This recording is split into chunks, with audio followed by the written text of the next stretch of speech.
And now it's recording. I told you the one I did for Davis Law, got through the whole thing and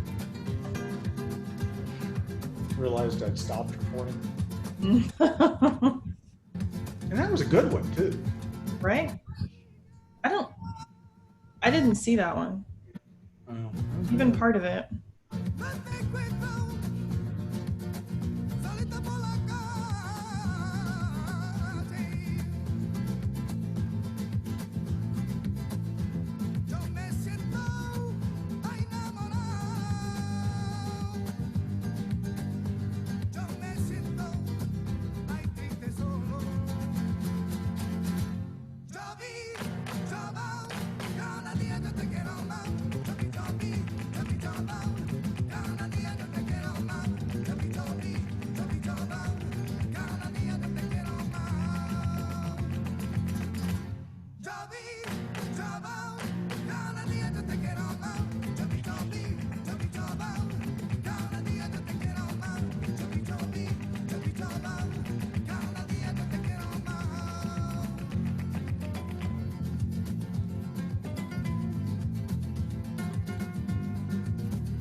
Are you ready?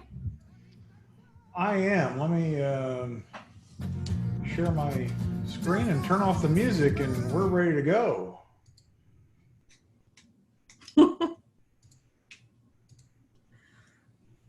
Looks like you're going to share your music with us. Well, yeah, I got to get that launched. Hold on. There we go. You can see, correct? I see your music screen. You don't see? Well, hold on a second. Let me try that again.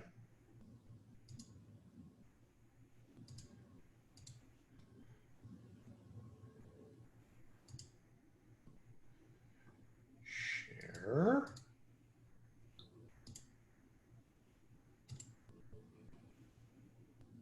There we go. All right. All right, looks like we have some people here. So let's get started. I am Dorinda Hanson. I'll be the moderator today for this webinar with Christian. I'm a relationship manager with CORE. I'm going to remind all of you that it is being recorded, so don't say anything incriminating, but you can ask questions. It's always welcome and wanted.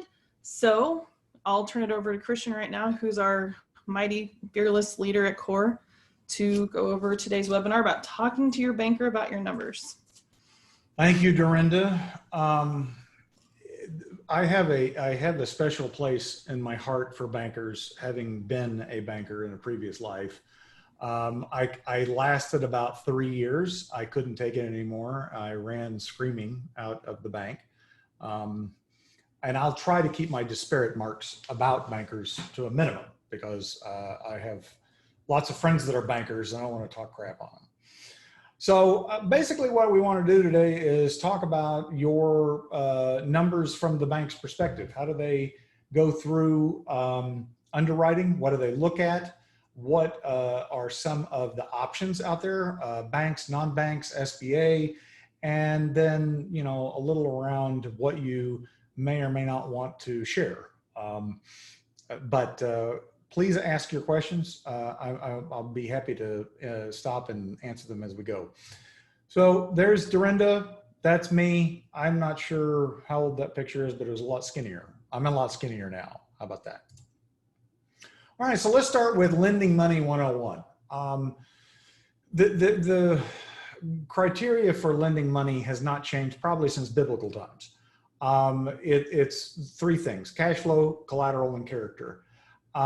Cash flow is the most important. It's first there. Collateral is there because I think it's secondary, and then character is third. Not that any of them are unimportant.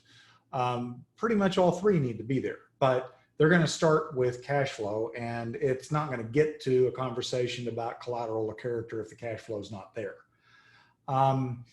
one of the things that is a misunderstanding with banks around collateral is that they don't want the collateral. When a bank looks at a credit, they're really looking for at least two, preferably three ways to get repaid. They don't want any risk. So the cash flow is the first and primary way they're going to get repaid. Collateral is only a secondary. So you may have great collateral and you may have great character as far as been in the community a long time, your business has been around a long time. But if the cash flow is there, they're not interested, because frankly, they don't want to loan money and then have to go repossess the collateral and sell it to repay it. That's just not what they're in the business of doing. It's just a secondary form of repayment. So this doesn't change. It doesn't really matter who's lending money, bank, non-bank.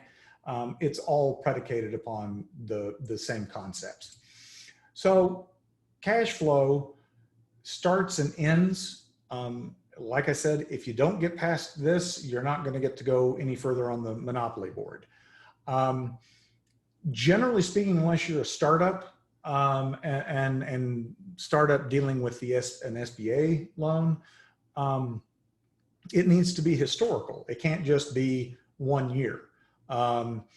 You know, there are exceptions to that, and there are you know, like if you were looking at this year, for instance, you might have a historically bad year, but you've got a couple of good years prior. So it's not that it has to be on the button for every period you look at, but generally speaking, 3 to 5 historical years of cash flow is what's going to support your credit. The other thing that comes into play is how you stack up against your industry. So things like how much cash flow you produce compared to your competitors, or if we get into the conversation about collateral and leverage, how leveraged you are compared to your competitors is going to be one of those factors that they look at. Collateral. So Christian, yes, go ahead. When it comes to how you stack up to your competitors, how do the banks have that information? And is it important to choose a bank who knows about your industry? Excellent question. So I'll answer the first. Back long ago when I was in banking, there was a company called Robert Morris Associates, RMA. I don't know if they may still be around. I'm sure the data is there, and maybe under just a different name they bought it. But RMA was bank reported financial information. So they took all of their loans, they took the financial statements from all of their customers, and they reported it to RMA, and RMA put it back into catalog format and gave it back to the banks. So there are a lot more tools now than there were then as far as industry averages. I think one of the reasons why they liked RMA was because it was bank provided financial information. So there was at least some credibility to the numbers. You know, you submit a financial statement to the bank and it's wrong, you've committed a federal crime. So there's kind of that hurdle to get over of whether that information is accurate. But, you know, like we use BizMiner, and I'm not 100% sure where they get all their data from, but, you know, it gives us the same information, financial statement line items, and ratios by industry and by size, geography, you know, all of those other ways you can slice and dice the data. Finding a bank that is specific to your industry can be huge. Here in Oklahoma, we have a lot of oil and gas, and oil and gas lending is a specialty. If most banks won't do it because they don't feel like they have the depth of knowledge in it. It really comes down to, and we'll talk about this in the different types of lenders, but your banks have to spread their risk out, right? So they can't have all of their loans in one industry. And if a community bank might do a loan in an industry that they don't have deep knowledge in, just because they're a good customer, have a good history with them, but that doesn't mean they're necessarily comfortable with it or that you're going to get the best terms on it because they don't really understand it. But I think that raises a great point. I mean, at the end of the day, when you're sitting across from your banker, is they need to understand your business. They need to understand how you make money, and they need to know what it is that you're going to use the money for. One of my board members, and this is probably politically incorrect, but I'm going to go ahead and tell the joke anyway. One of the board members at the bank that I worked at, he pulled me aside after a loan committee meeting, and he said, "You know how a financial statement and a bikini are similar?" And I said, "No, how?" He said, "Well, they're similar because what they show is interesting, but what they conceal is vital." Oh, okay, I get it. Did that answer your question? That did, thank you. Okay, so looking at collateral, like I said, it is secondary. Once you start looking at collateral, then this concept of leverage comes into play. Leverage is essentially how much debt to equity you have. Some industries obviously have a lot more than others. You know, if you're in a capital intensive business like oil and gas or manufacturing or warehousing, you might need a lot more to do your work than, say, a professional services firm like ours, where we don't have to go buy a lot of equipment to do our job. And that's where the industry comparison comes in. So comparing a professional services company's leverage to a company that's in manufacturing, that's apples and oranges. But the concept here on leverage, and as it relates to collateral, and we'll get into this in a couple of slides later, is this idea of loan to value. So think about it when you go buy a house, your personal residence, depending upon the loan program you use, they're only going to loan you a certain percentage of that collateral. You know, you might get an FHA loan and only have to put 3% down on a personal residence. But in the commercial realm, you're not going to get that high of a loan to value. But that's where that leverage comes into play. Types, pretty much anything can be collateral. Again, you're looking at the secondary nature of repayment. So as long as it's got some value to be resold, you can use it. We had at the bank that I was at, we had this rule that we would take anything as collateral as long as we didn't have to feed it.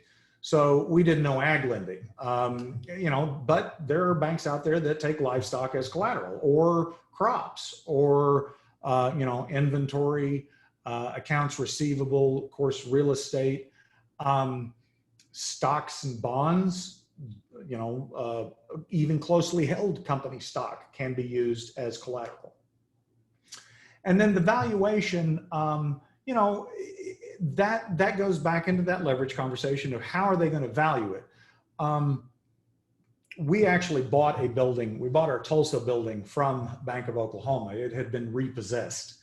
And I remember talking to the special assets officer who was in charge of getting rid of it.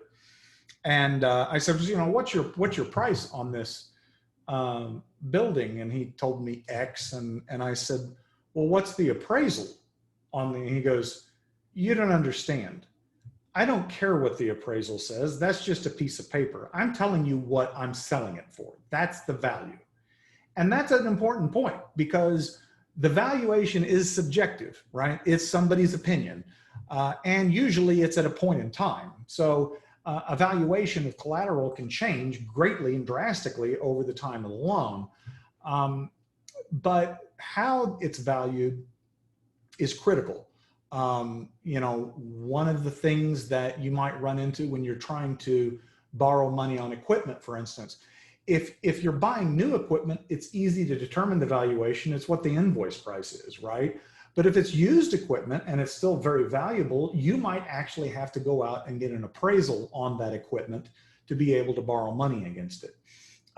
Generally what they're looking at, just like they're looking at an appraisal on a piece of commercial real estate or a residence, is they're looking for a professional opinion that they can sue if the deal goes south. You know, I mean, they just want someone else on the hook to say, yeah, this is my best guess as to what it's worth. I didn't mention character, but you know, one of the things that we've seen with the advent of technology is a lot more character decisions are being driven by credit score. In other words, the old character of am I going to get repaid? You know, it speaks to the intent of the borrower. Not do you have the cash flow and do you have something to back it up if things go south, but do you intend to repay me? Most of that has been taken out of the realm of subjectivity of how do I feel sitting across from this guy or gal loaning them money, to more of looking at their credit score, even on the commercial side, to say, you know, does this person consistently pay their bills? I find that business owners tend to have dirtier credit reports than employees. You know, tax liens, you know, maybe lawsuit judgments.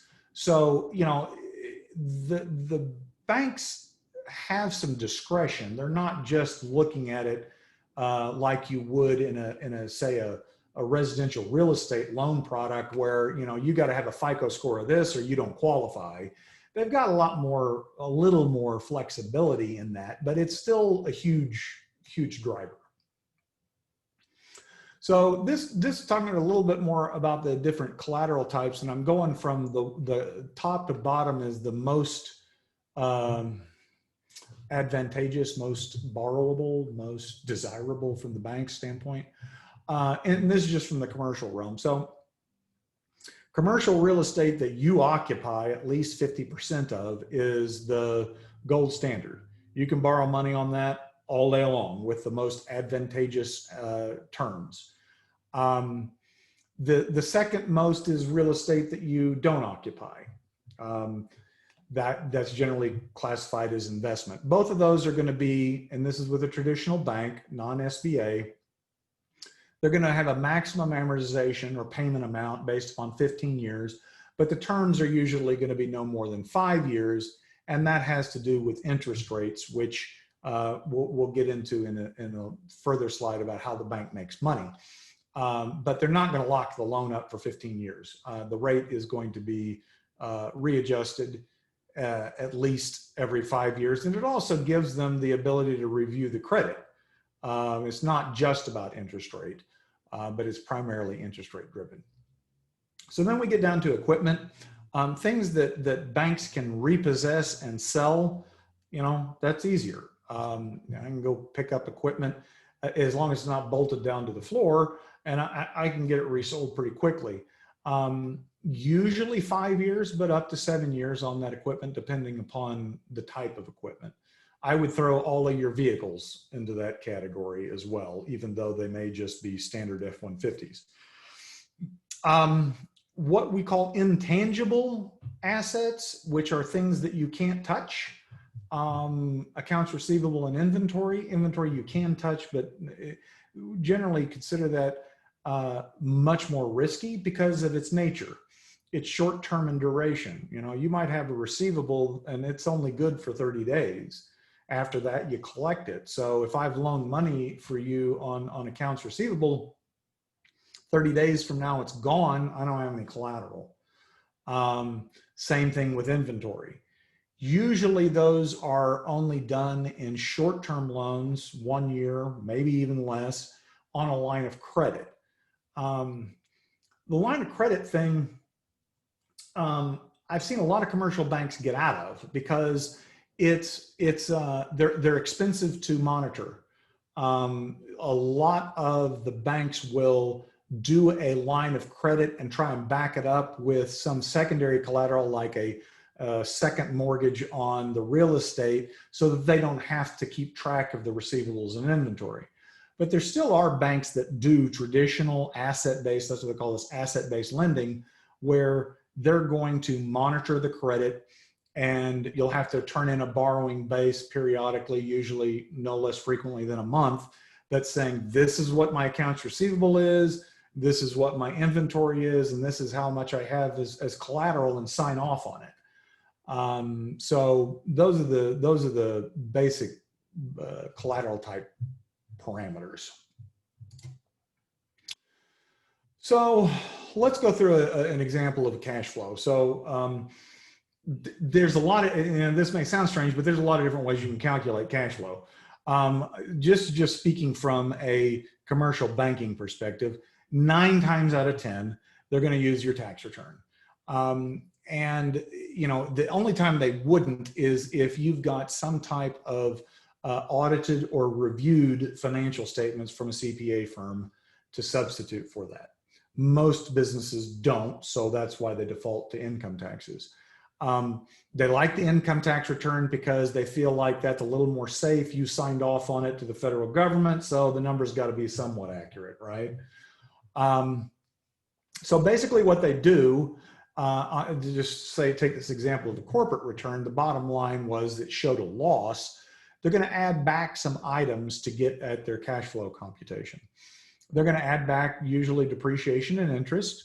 And then they're potentially going to add back the owner's compensation, because in a commercial sense, that a lot of times is discretionary. It's not necessarily the value that the owner is worth, or that the cash flow is not available. And then, so we look in this situation, this company actually has a net positive cash flow for lending purposes, whereas the income tax return showed a negative. But that's one of the things that we run into consistently with our clients is they never show any profit, and then they go to the bank and they want to borrow money, and the bank says, well, you don't make any money, we're not going to loan you any money, you know, and it's like, why not? So understanding this calculation and how it impacts your ability to borrow money is key for business owners. So taking this example a little further, let's say start with that cash flow, and let's say we've got a loan request, and this existing loan is a small loan. It's only $1,000 a month, and so that's 12 grand a year. And you want to borrow money, and it's going to cost $20,000 a year to debt service. So we come down to this pro forma cash flow of $11,768. So all that's saying is, we take your cash flow, we take out the debts that you're gonna pay, and this is what's left over. That number needs to be positive. Generally speaking, it needs to be 1.1 to 1.2 times the debt service. So that number is at the bottom there. It's called a cash flow coverage ratio. And basically what we're doing is we're taking this net cash flow divided by the debt service, the 32,000, and that gives us 1.36. So that number would be sufficiently above, you know, the 1.2 for them to say, yeah, that passes muster. So then we go to the collateral question. So let's say this loan's a $300,000 loan, and we're doing it on commercial real estate. Standard loan to value on commercial real estate, owner occupied, would be 80%. So they're going to loan you $320,000. So if your proposed loan amount was 300,000, you're fine, because your 320 is higher than the 300. They'll do that loan, all things being equal. But let's throw a kink in there and say you have an existing mortgage on there that's 100,000. Banks don't like doing second mortgages to other banks.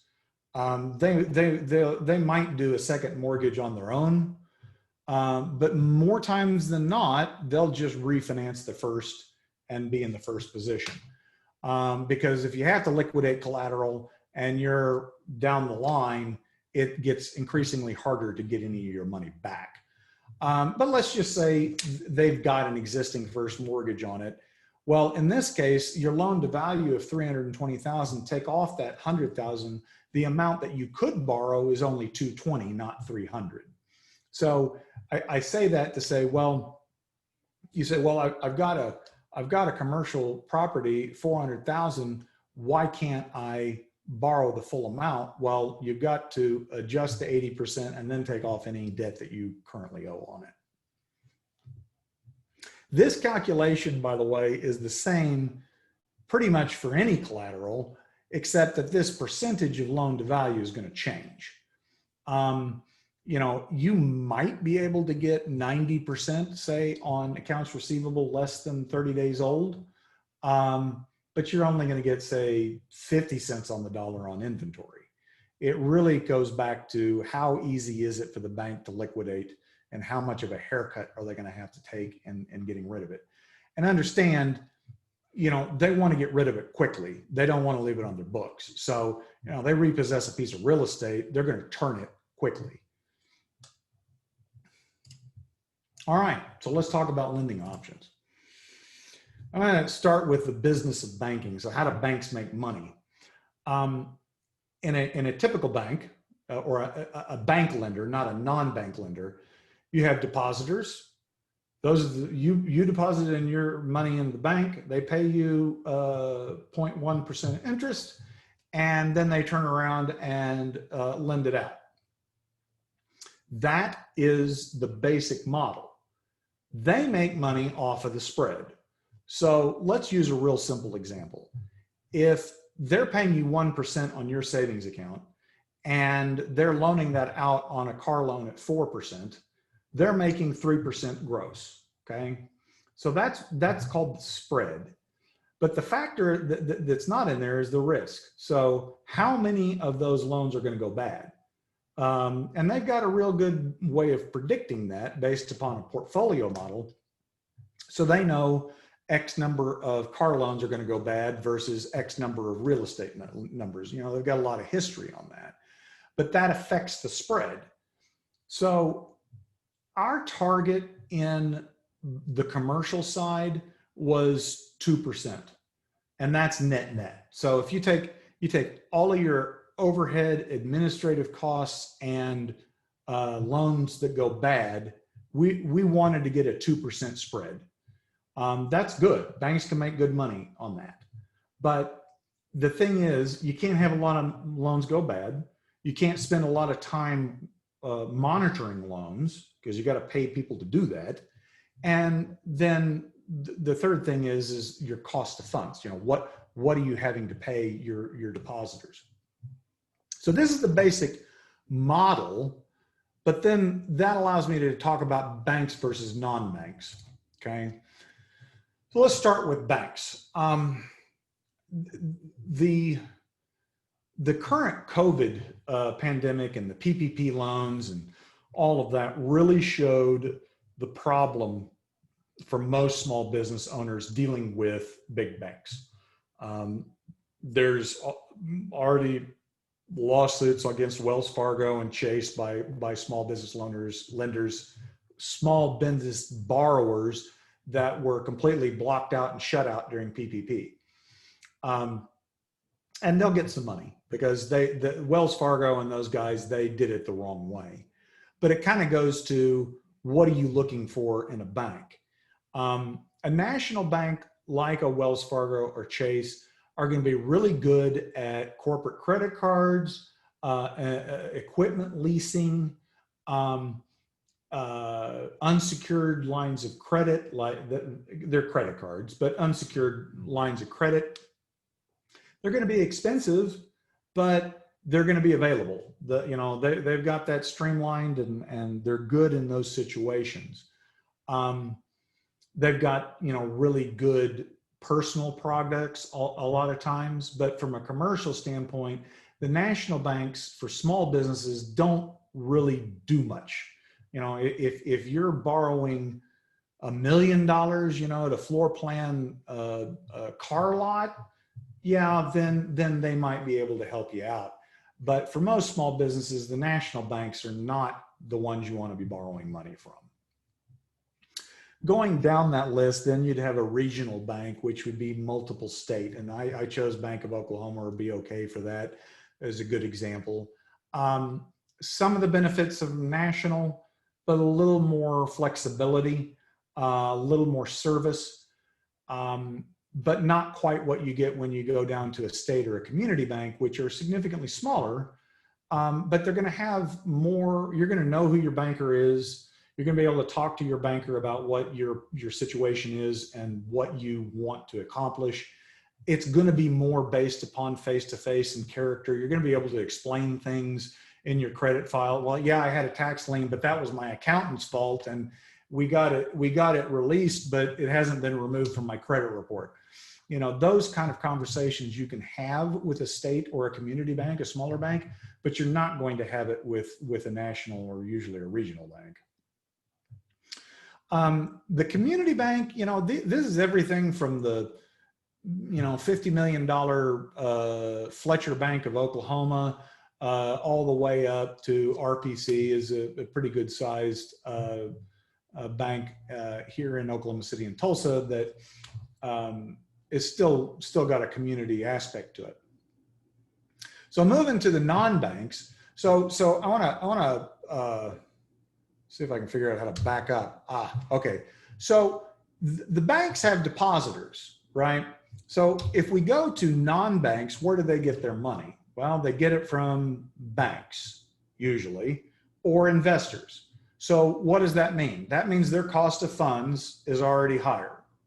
And that means that their rates are going to be higher because they've still got to maintain that spread.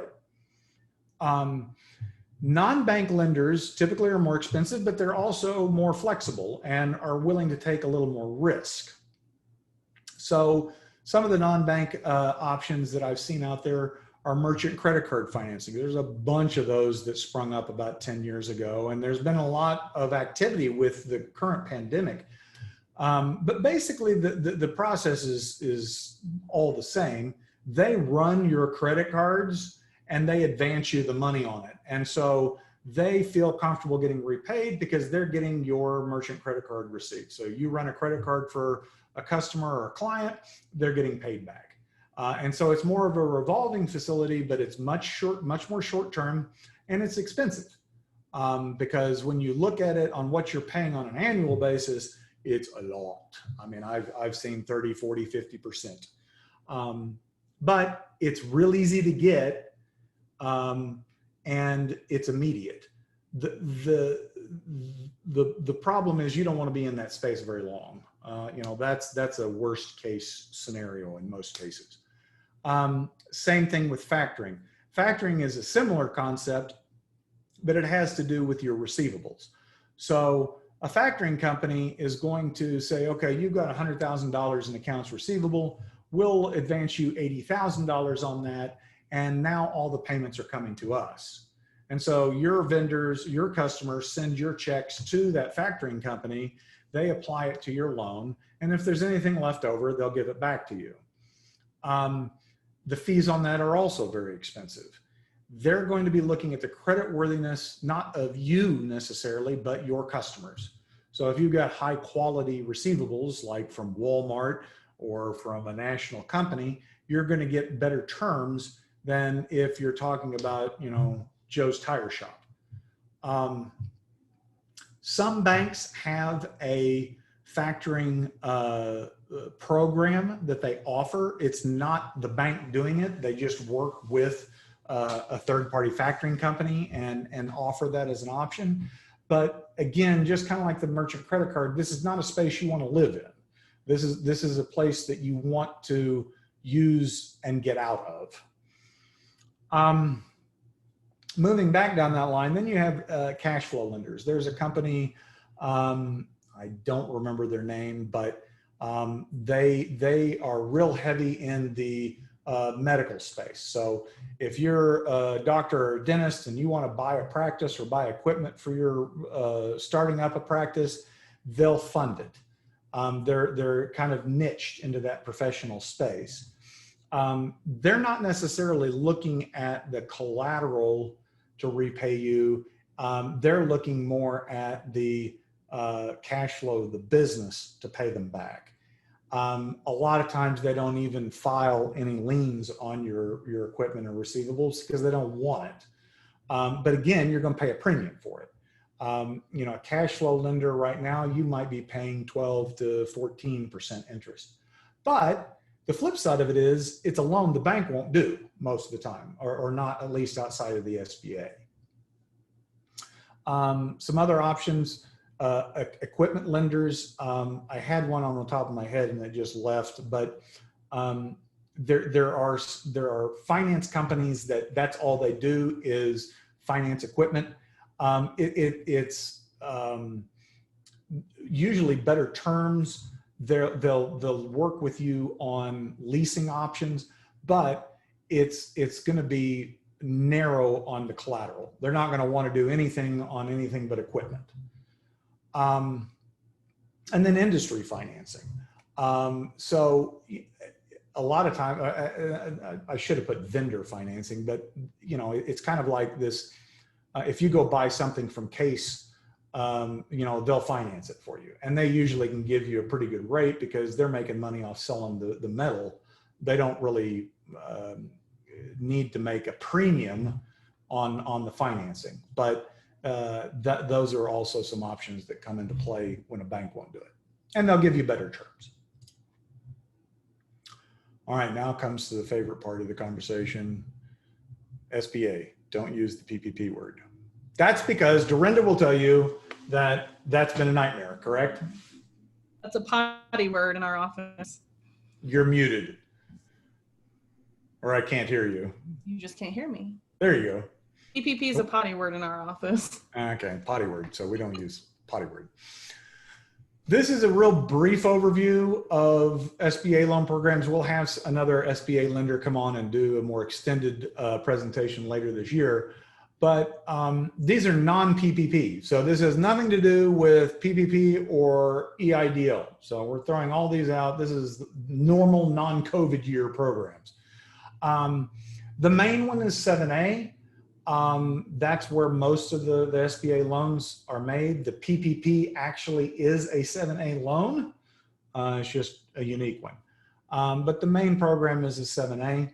They also have a small loan, which just basically means that it's a streamlined underwriting if it's under 100,000, I believe. They also have something that really is unique and you can't get anywhere else, which are these cap lines that are intended to help contractors. And they'll actually loan you money on contracts, which no bank will do under normal circumstances. So I've got a contract to go build or sell the Walmart $1 million worth of product over the next 6 months. They will potentially loan you money on that so you can make the product. Another one that's not used nearly enough, in my opinion, is for international import and export. They will actually have some very good programs to help businesses sell product overseas, including working capital and streamlining the tariff situation. And then the last one is the 504 loan, and it's for fixed assets only. The best part of the 504 loan, because it's a complicated one and a pain in the ass, but the best part is about the 504 loan is you can get where you can only put 10% down. So you've got to meet some requirements on creating or maintaining jobs or improving the facility, or if you're constructing it new, that's fine. But those are a little more complicated. You still have to go through the bank, but they've got some preferential terms on real estate. Quick summary, loans of up to $5.5 million, maturity of up to 25 years. So commercial real estate, you can go 25 years out with an SBA and usually they'll fix it. Whereas with a traditional loan with a bank, you're only going to get 15-year amortization and it's going to be, due in 5 years.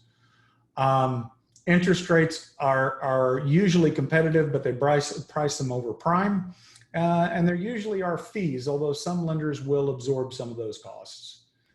The guarantee I put up there, that really doesn't affect you as the borrower, but just to give you an idea, you're borrowing money from the bank. The bank is loaning you money. The guarantee is from the SBA to the bank if you don't pay.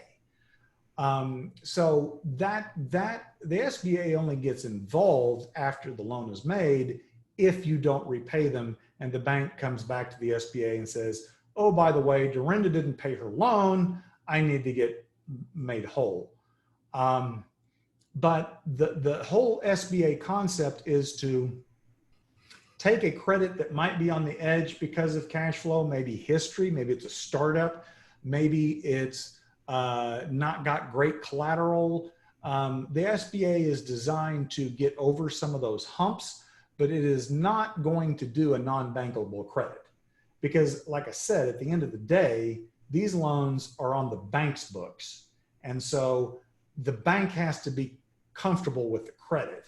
It's just maybe it's got a little hair on it, as we used to say. So what you're saying is you still go through the bank to get these loans. The SBA just kind of guarantees it to the bank that they'll get paid if something goes south.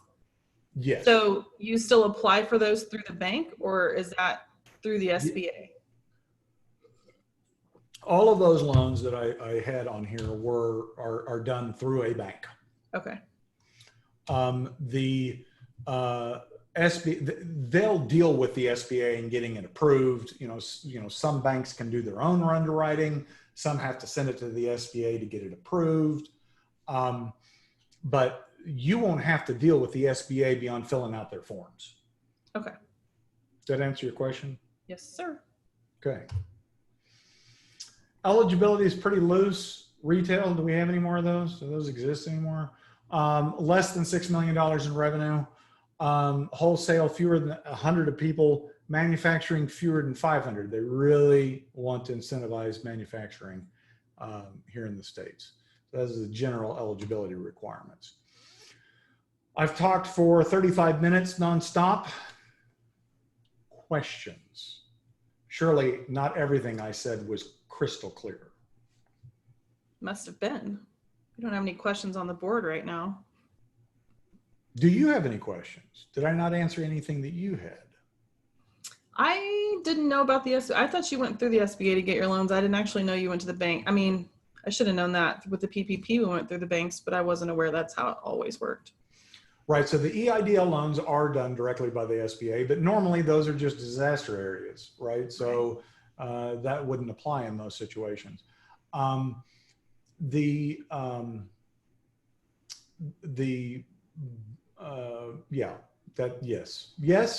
Yes. Very informative. Any other questions? All right, so we'll wave until the camera turns off. Thanks, everybody. Wait, I haven't edited it.